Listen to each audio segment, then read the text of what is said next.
अगर आपको लगता है कि आप लाइफ में हमेशा कंफ्यूज रहते हैं, आपने लाइफ में बहुत सारे गलत डिसीजंस ले लिए हैं और अब आपको अपनी डिसीजन मेकिंग स्किल्स यानी कि निर्णय लेने की क्षमता को इम्प्रूव करने की जरूरत है, तो इस वीडियो को पूरा जरूर देखिए, क्योंकि इस वीडियो में हम डिस्कस करने वाले हैं पुअर डिसीजन मेकिंग स्किल्स के पीछे के रूट कॉजेस और हमारी डिसीजन मेकिंग स्किल्स को इम्प्रूव करने के तरीके। हेलो जी, नमस्ते, मैं हूँ काजल और KTGT में आपका बहुत बहुत स्वागत है।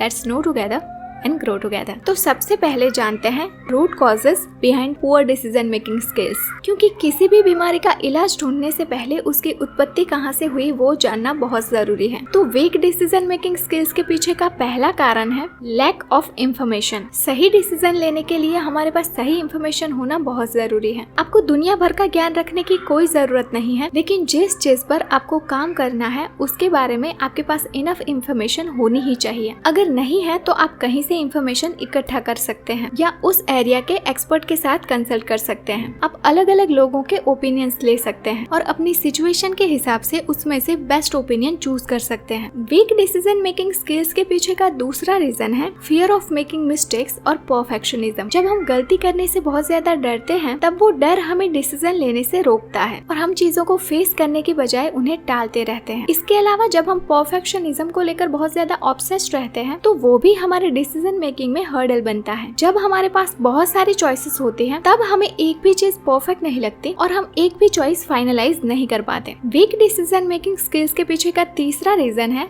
कॉग्निटिव बायसेस, यानी कि कोई भी डिसीजन लेते वक्त हम रियल इंफॉर्मेशन से ज्यादा अपने बिलीफ्स को महत्व देते हैं, और अगर रियल इंफॉर्मेशन हमारे बिलीफ से डिफरेंट है तो हम रियल इंफॉर्मेशन के बेस पर डिसीजन लेने के बजाय अपने बिलीफ के बेस पर डिसीजन ले लेते हैं, या फिर हम पहले मिली इंफॉर्मेशन को ज्यादा महत्व देते हैं और बाद में मिली इंफॉर्मेशन सही होने के बावजूद हम बायस्ड होकर पहले मिली इंफॉर्मेशन के बेस पर डिसीजन ले लेते हैं। वीक डिसीजन मेकिंग स्किल्स के पीछे का फोर्थ रीजन है पुअर कम्युनिकेशन स्किल्स। मीन्स की अगर आप इंफॉर्मेशन को ठीक से समझ नहीं पा रहे हैं या उसे ठीक से इम्प्लीमेंट नहीं कर पा रहे हैं, तो उससे मिसअंडरस्टैंडिंग हो सकती है और आप सही डिसीजन नहीं ले पाते। वीक डिसीजन मेकिंग स्किल्स के पीछे का पांचवा रीजन है पुअर इमोशनल इंटेलिजेंस। अगर आप अपने इमोशंस को समझ नहीं पाते हैं या उन्हें कंट्रोल नहीं कर पाते हैं, तो आप ओवरली इमोशनल होकर गलत डिसीजन ले सकते हैं। वीक डिसीजन मेकिंग के पीछे का सिक्स्थ रीजन है लो सेल्फ कॉन्फिडेंस। अगर आप खुद से ज्यादा दूसरों में बिलीव करते हैं, तो आप अपने ओपिनियन को ना महत्व देकर दूसरे लोगों को क्या अच्छा लगेगा उसके बेसिस पर डिसीजन लेते हैं, जो कि अक्सर गलत होता है। पुअर डिसीजन मेकिंग स्किल्स के पीछे का सेवेंथ रीजन है पास्ट नेगेटिव एक्सपीरियंसेस। पास्ट में अगर आपने कोई बहुत गलत डिसीजन ले लिया है जिसका आपको खामियाजा भुगतना पड़ा है, तो आप ओवर कॉन्शियस हो जाते हैं और आप डिसीजन लेने से डरने लगते हैं। पुअर डिसीजन मेकिंग स्किल्स के पीछे का आठवां रीजन है imbalance between emotion and logic. अगर आप बहुत ज्यादा इमोशनल इंसान हैं या फिर आप बहुत ही लॉजिकल इंसान है, तो इन दोनों ही केस में आप सही डिसीजन नहीं ले पाते, क्योंकि कोई भी डिसीजन लेने के लिए लॉजिक और इमोशन का परफेक्ट बैलेंस जरूरी है। क्योंकि हम ह्यूमन हैं,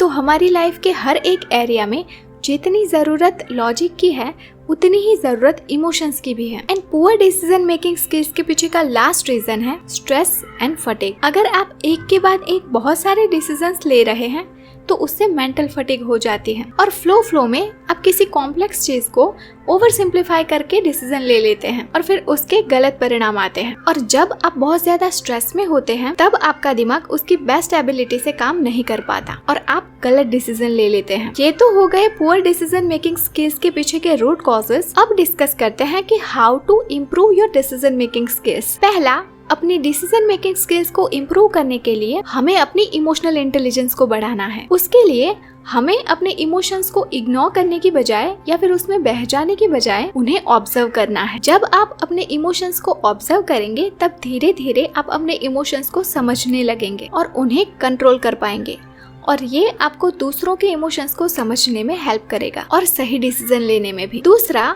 अपनी डिसीजन मेकिंग स्किल्स को इम्प्रूव करने के लिए हमें अपनी क्रिटिकल थिंकिंग स्किल्स को बेहतर करना है। हमें चीजों को अलग अलग नजरिए से देखने की और समझने की कोशिश करनी है। हमें कॉम्प्लेक्स आइडियाज को समझने की आदत डालनी है। तीसरा, हमें अपने डिसीजन मेकिंग स्किल्स को इम्प्रूव करने के लिए एक्सपर्ट लोगों के ओपिनियन को कंसिडर करना और समझना बहुत जरूरी है। उससे आपको चीजों को देखने का एक नया नजरिया मिलता है और आप बेटर डिसीजन ले पाते हैं। फोर्थ, अपनी डिसीजन मेकिंग स्किल्स को इम्प्रूव करने के लिए हमें हर रोज छोटे छोटे डिसीजंस लेने की प्रैक्टिस करनी है। अपनी डिसीजन मेकिंग मसल को स्ट्रॉन्ग करने के लिए हमें डिसीजन से होने वाले फायदे और नुकसान की लिस्ट बनानी है। फिफ्थ, हमें अपनी डिसीजन मेकिंग स्किल्स को इम्प्रूव करने के लिए हमेशा नई चीजें सीखते रहना है, जैसे कि कोई नई आर्ट सीखना, नई लैंग्वेज सीखना, नया फूड ट्राई करना। नई नई इंफॉर्मेशन को प्रोसेस करने से माइंड की एक्सरसाइज होती है और हमारा दिमाग तेज होता जाता है, जो हमें बेटर डिसीजन मेकिंग में हेल्प करता है। सिक्स्थ,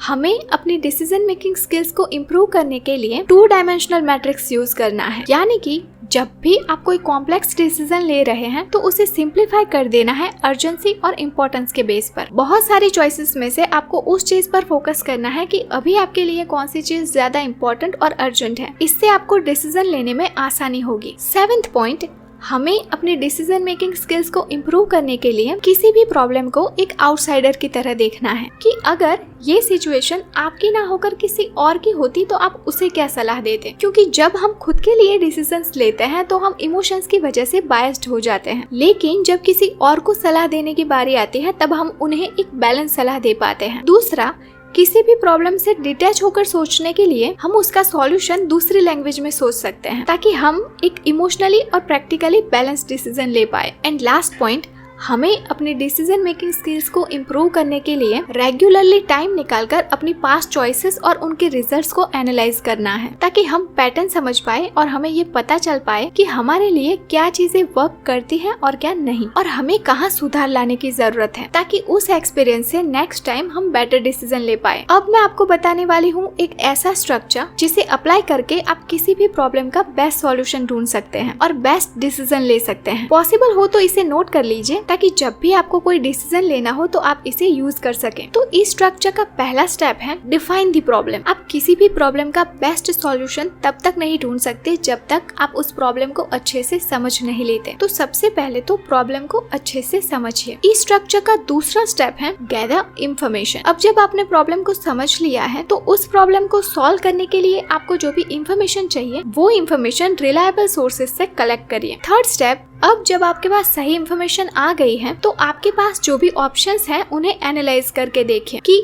ए ऑप्शन से क्या रिजल्ट आएगा, बी ऑप्शन से क्या रिजल्ट आएगा। ध्यान रखिए, आपको अनकन्वेंशनल ऑप्शन को भी एनालाइज करना है कि इसका परिणाम क्या आ सकता है। Fourth step, evaluate pros and cons. अब आपने जो ऑप्शंस शॉर्ट लिस्ट किए हैं उसके प्रोज एंड कॉन्स, यानी कि फायदे और नुकसान, और उसका शॉर्ट टर्म और लॉन्ग टर्म इम्पैक्ट क्या हो सकता है वो एनालाइज करिए। Fifth step, make a choice. अब शॉर्ट लिस्टेड ऑप्शंस में से जो ऑप्शन आपको ज्यादा लॉन्ग टर्म बेनिफिट्स दे रहा है और जो आपके गोल्स और वैल्यूज के साथ मैच हो रहा है उस ऑप्शन को चूज कीजिए। Sixth step, take action. अब आपने जो ऑप्शन चूज किया है उसे इम्प्लीमेंट करिए। एंड लास्ट स्टेप, आपने जो डिसीजन लिया है उसके रिजल्ट को एनालाइज करिए, ताकि आपने क्या सही किया और कहाँ आपसे गलती हो गई वो आप समझ पाए और अपने एक्सपीरियंस में ऐड ऑन कर पाए नेक्स्ट टाइम बेटर डिसीजन लेने के लिए। सो आई होप कि मैंने आपको जो भी इंफॉर्मेशन दी उससे आपको डिसीजन लेने में कहाँ प्रॉब्लम आती है वो समझ पाए, अपनी डिसीजन मेकिंग स्किल्स को इम्प्रूव कर पाए और बेस्ट डिसीजन लेकर अपनी लाइफ को बेहतर बना पाए। अगर आपको ये वीडियो हेल्पफुल लगी हो तो इसे ज्यादा लोगों तक पहुँचाने के लिए इसे लाइक कीजिए और अपने फ्रेंड्स और फैमिली के साथ शेयर कीजिए। और ऐसे ही और वीडियोस देखने के लिए अभी इस चैनल को सब्सक्राइब कर लीजिए और बेल आइकन भी प्रेस कर दीजिए, ताकि जब भी नई वीडियो आए तो तुरंत ही आपको नोटिफिकेशन मिल जाए। अगर आप इस वीडियो के बारे में अपना कोई ओपिनियन देना चाहते हैं तो कमेंट सेक्शन में बताएं। इस वीडियो को पूरा देखने के लिए आपका बहुत बहुत धन्यवाद। तो चलिए मिलते हैं अगले वीडियो में, तब तक के लिए stay blessed, stay beautiful, bye bye, take care, love and light.